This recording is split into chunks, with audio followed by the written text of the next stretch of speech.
News one today में आपके साथ निकिता शर्मा। नीरज मिश्रा की फिल्म समानांतर को बेस्ट मैथिली फिल्म का नेशनल अवार्ड मिला है। बिहार की पृष्ठभूमि से निकलकर सिनेमाई जगत का इतना प्रतिष्ठित पुरस्कार पाना अपने आप में नीरज की सफलता बयां करता है। नीरज ने बागी 2 जैसी फिल्म की कहानी लिखी है, इसके बावजूद उन्हें वो पहचान नहीं मिली जिसके वो हकदार थे। नीरज ने कहा कि जब वो समानांतर बना रहे थे उनके पास पैसे नहीं थे, थोड़ी मदद मिल जाए इसके लिए वो बिहार सरकार तक भी पहुंचे थे। हालांकि उन्हें वहां से निराशा हाथ लगी। उन्होंने खुद के पैसों से फिल्म बनाई। नीरज ने कहा कि जिस दिन वो पहली बार मुंबई आए उसी दिन उनकी मुलाकात हुई थी। नीरज उस वक्त केबीसी की प्रोडक्शन टीम में काम करते थे। बिग बी को सामने देखना नीरज के लिए कभी न भूलने वाला पल था। बिग बी ने नीरज की फिल्म का टीजर भी अपने सोशल मीडिया अकाउंट पर शेयर किया था। नीरज को बागी 2 में लेखन की जिम्मेदारी कैसे मिली, इसके पीछे की कहानी भी बहुत ज्यादा दिलचस्प है। वे साजिद नाडियावाल के ऑफिस से खाली हाथ लौट चुके थे। फिर एक हफ्ते बाद उन्हें दोबारा बुलाया गया। नीरज ने मेकर्स के सामने एक स्टोरी का आइडिया रखा जो सबको काफी पसंद आया। इसके बाद वो बतौर राइटर फिल्म में शामिल हुए। नीरज ने कहा कि वो सुशांत सिंह राजपूत के साथ भी एक फिल्म बनाने वाले थे, हालांकि इसके पहले ही उनके साथ अनहोनी हो गई। नीरज मिश्रा ने अमिताभ बच्चन के साथ मिलने का किस्सा सुनाया। उन्होंने कहा, डायरेक्शन या फिल्म मेकिंग करना मेरी चॉइस नहीं थी। मैं तो बिहार में प्रतियोगिता परीक्षाओं की तैयारी में लगा रहता था। एग्जाम तो निकल जाते थे, पिछड़ जाता था। जिंदगी में बिल्कुल निराशा हो गई थी। तभी कुछ ऐसा हुआ जिससे सब कुछ बदल गया। मेरे एक दोस्त अंशुमन पांडे पहले से फिल्म इंडस्ट्री में सक्रिय थे। उन्होंने सिद्धार्थ बसु की टीम को ज्वाइन किया था। सिद्धार्थ बसु वो शख्स हैं जो केबीसी सहित कई क्विज शो का कॉन्सेप्ट लाए थे। मैं भी उनके साथ जुड़ गया। उन्होंने मुझे 25 सवाल तैयार करने का एक टास्क दिया। क्योंकि मैं परीक्षाओं की तैयारियां करता था, इसलिए मुझे हर विषय की अच्छी जानकारी थी। मेरे सारे सवाल सिद्धार्थ बसु को काफी पसंद आए।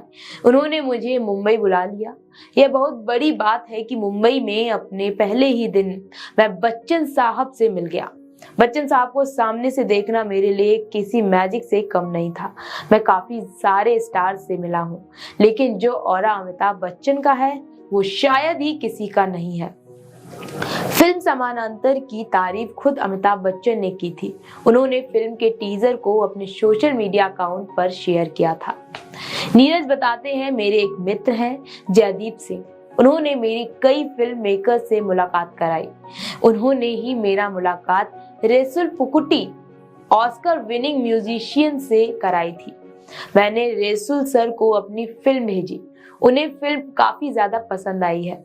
उन्होंने ही मेरी फिल्म बच्चन साहब तक पहुंचाई। उन्होंने फिल्म का टीजर देखा और इसे अपने सोशल मीडिया अकाउंट पर शेयर किया। उनके ऐसा करने के बाद थोड़ा माहौल बनना स्टार्ट हुआ। नीरज ने फिल्म बनाने में अपनी पूरी सेविंग लगा दी। उन्हें कहीं से कोई हेल्प नहीं मिल रही। नीरज बिहार सरकार के पास भी गए, हालांकि वहां से कोई मदद नहीं मिली। नीरज ने कहा, मैं कहानियां तो बहुत वक्त में लिखता आ रहा हूँ, नहीं बनाता था। इच्छा थी कि मैं फिल्में भी डायरेक्ट करूं। कोविड के वक्त मैंने सत्यजीत रे की पूरी फिल्मोग्राफी पढ़ी। वहां से मुझे फिल्म बनाने की प्रेरणा मिली। इसके बाद मैंने सोचा कि एक फिल्म अपनी मूल भाषा मैथिली में बनाई जाए। 5,000 किलोमीटर पूरे बिहार में ट्रैवल किया। ब्यूरोक्रेटिक्स बिजनेसमैन से लेकर सरकार तक के पास पहुंचा। कोशिश करता था कि कहीं से कोई फंड मिल जाए। हालांकि मुझे कहीं से कोई हेल्प नहीं मिली। एक वक्त के बाद मैं थक कर बैठ गया। लगा कि फिल्म नहीं बना पाऊंगा। तब मेरा साहब बुलाया, जिसके बाद मैंने अपने पैसे से यह फिल्म बनाई। नीरज का कहना है कि नेशनल अवार्ड जीतने के बाद भी उनकी फिल्म रिलीज नहीं हो पा रही है। नीरज ने कहा, मेरे पास हजारों मैसेज आ रहे हैं कि आप इस फिल्म को समानांतर थिएटर्स में कब रिलीज करेंगे। अब मैं उन्हें अपनी मजबूरी कैसे बताऊं कि फिल्म रिलीज के लिए आपके पास एक स्टार होना चाहिए, जो कि मेरी फिल्म में नहीं है। अभी भी हम उस स्टार कल्चर से बाहर नहीं निकल पा रहे हैं। अभी भी कंटेंट की बजाय प्रोड्यूसर स्टार कास्ट पर ज्यादा पैसे खर्च कर रहे हैं। इसका उदाहरण देखिए, अभी पिछले हफ्ते एक फिल्म रिलीज हुई, इसका बजट 200 करोड़ रुपए बताया गया। हालांकि बॉक्स ऑफिस पर फिल्म 10 करोड़ कमाने में भी नाकाम साबित हुई। नीरज अपने नेशनल अवार्ड को सुशांत सिंह राजपूत को डेडिकेट करना चाहते हैं। नीरज बताते हैं कि जिस शहर से आता हूं वहां सुशांत का ननिहाल है। उस एरिया के लोग सुशांत को जानते थे, उनसे प्यार करते थे। मैं सुशांत के साथ एक फिल्म बनाना चाहता था। लोगों को लगता था कि सुशांत एक्शन फिल्में नहीं कर सकता था, एक्शन फिल्म ही बनाता। बागी 2 के बाद मैंने एक बहुत बड़ी फिल्म की स्टोरी लिखी थी। कोविड की वजह से वो फिल्म शुरू नहीं हो पाई थी। मैं सुशांत को देखना चाहता था। हालांकि जब तक हम उनके पास पहुंचते तब तक अनहोनी हो चुकी थी। नीरज ने ये भी बताया कि यह बहुत दुर्भाग्य की बात है कि कॉन्टेक्ट ना हो, आपकी फिल्में ऊपर तक नहीं पहुंच पाएगी। छोटे और स्वतंत्र फिल्म मेकर्स अपनी फिल्मों को फिल्म फेस्टिवल तक नहीं पहुंचा पाते हैं, जब तक कि उनकी पहुंच ऊपर तक ना हो। कोई उनकी फिल्म देखता तक नहीं है।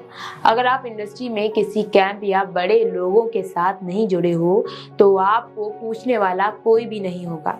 नीरज को बागी 2 कैसे मिली, इसके पीछे की कहानी बताते हुए वो कहते हैं, सन के ऑफिस अपनी कहानियां लेकर गया था। उन्हें हमारी स्टोरीज तो पसंद आई, लेकिन वे लोग जिस टाइप की फिल्में बनाते थे, मेरी स्टोरी उधर फिट नहीं बैठ रही थी। मैं वहां से निकल गया। फिर एक हफ्ते बाद वहां से बुलाया गया।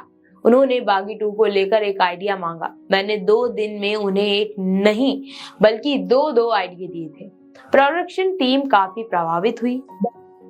पूरा स्क्रीन प्ले लिखने का जिम्मा मुझे ही दे दिया। यह मेरे करियर का टर्निंग पॉइंट साबित हुआ। नीरज ने शुरुआती स्ट्रगल के बारे में बातें करते हुए बताया कि कभी-कभी ऐसा मोमेंट आया जब घूमने का मन करता था। सोचता था कि यूएस चला जाऊं, वहां जाकर टैक्सी चलाऊं। न्यूकमर के साथ ऐसा बिहेव होता है कि बताना मुश्किल होता है। लोग आपकी बातों का रिस्पॉन्स नहीं देते। ऐसा लगता है कि आप कोई कूड़ा कचरा हो। लोग हमारी स्क्रिप्ट को लेकर सालों तक बैठे रहते हैं, ना पढ़ते हैं ना रिस्पॉन्स करते हैं। लोगों को समझ नहीं आता कि इसमें किसी की मेहनत लगी होगी।